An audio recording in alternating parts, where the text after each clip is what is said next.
there are two things, mind and time. They are closely related. Time is greatest of all filter. Today you feel sad that your beloved has rejected you and went away. Tomorrow, day after tomorrow, you will find slowly that sadness is gone. A day comes and said, it's good that she left. Huh? You don't care. Time is greatest of all filters. But if you learn to understand how to make your mind free from time, you are beyond all this. Time is one of the prime conditions of mind. Remember that. Time, space, and causation. These are three prime conditionings of your mind. And no one tries to understand it. There was a seminar on it. When I read the paper, finally, after 40 speakers spoke on the subject, there was nothing. From 1 or 2 o'clock, one should take lunch. This was their seminar. Now, what is space? You will know through space what time is and what is causation. What is the cause of this? This system is the cause. If it was not there, the fist was not there, there wouldn't be 2 fingers, that would not create the space. This is called causation, which creates cause. Now there is no space. If there is no space, there will be no time. And then it is one with the causation. What is the difference? It is one. So all these 3 conditionings of the mind can be freed from these 3 conditionings. One cannot attain highest state of samadhi without having freedom from the conditionings of the mind. You have to have freedom from conditionings of the mind. You cannot imagine. Do you have more questions? Yes, sir. Come on. Because strokes can happen while relaxing, Huh? It says, because strokes can happen while relaxing, going to the bathroom, can a stroke take place during relaxation practice in Shavasana or in a meditation posture? No. That is conscious act, that is control, that will never happen. But that will prevent. It's a history, I told you, medical data.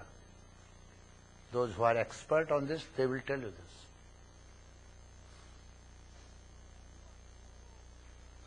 And anyone who used, those wooden sandals like this,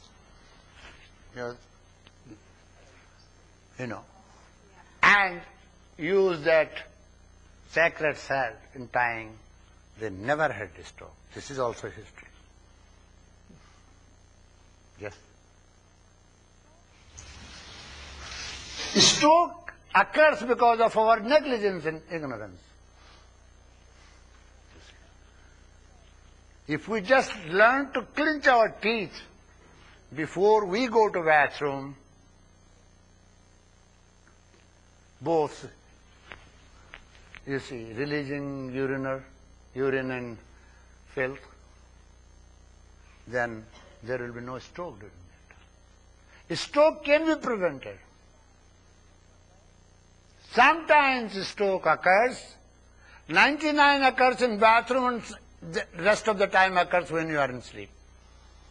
Early in the morning you wake up, find partial stroke on your face.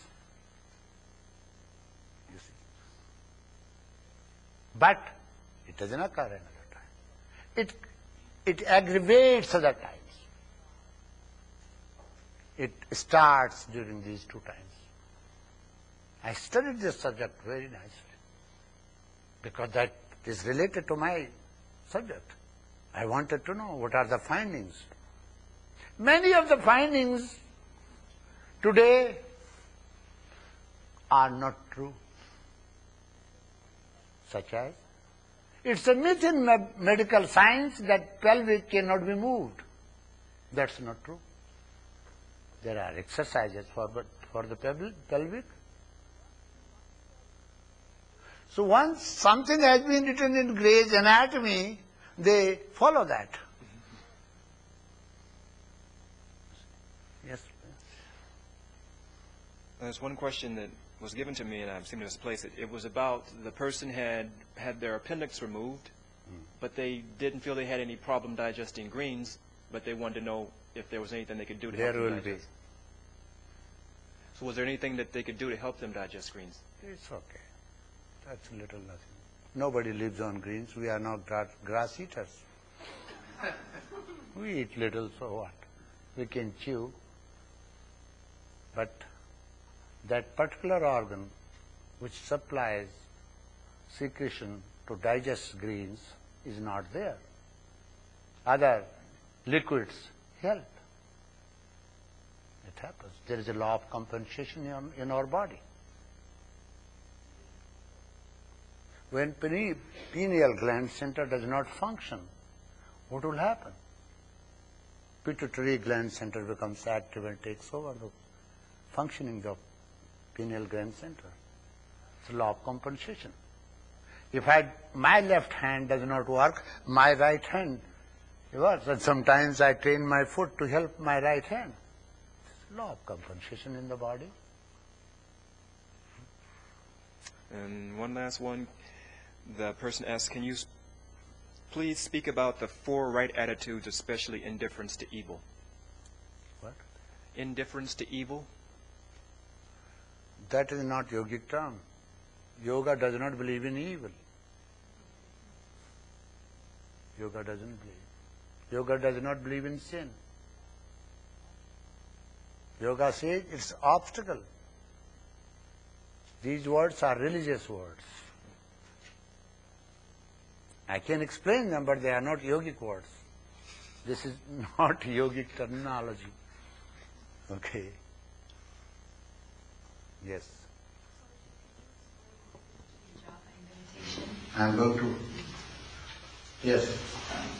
I have 3 questions on japa. Are you going to cover something? I'm going to speak on japa when you allow me. Yes, ma'am. I have 2 questions on breath.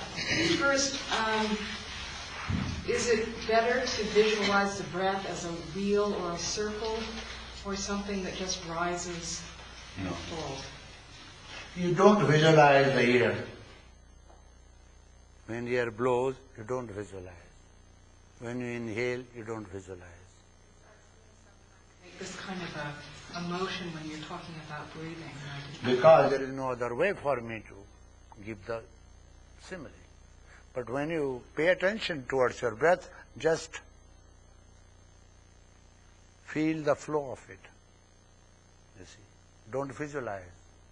Then you will not know. If you start visualizing something, that is called preconceived idea while trying to explore something. Now, I am trying to explore, sit down please, about the ghost, whether ghost exists or not. So, I and my friend are talking, and he's a scientist, he never believes in ghost. Scientists are more cowards, They there is a serious division in their minds between faith and reason. And perhaps whole life they die like that. So here I go, far away from my home. Sun starts going to bed. We both ignored the time, value of the time, and we started coming home. By that time we reached our home. It was late. So on the way there was a tree, big tree.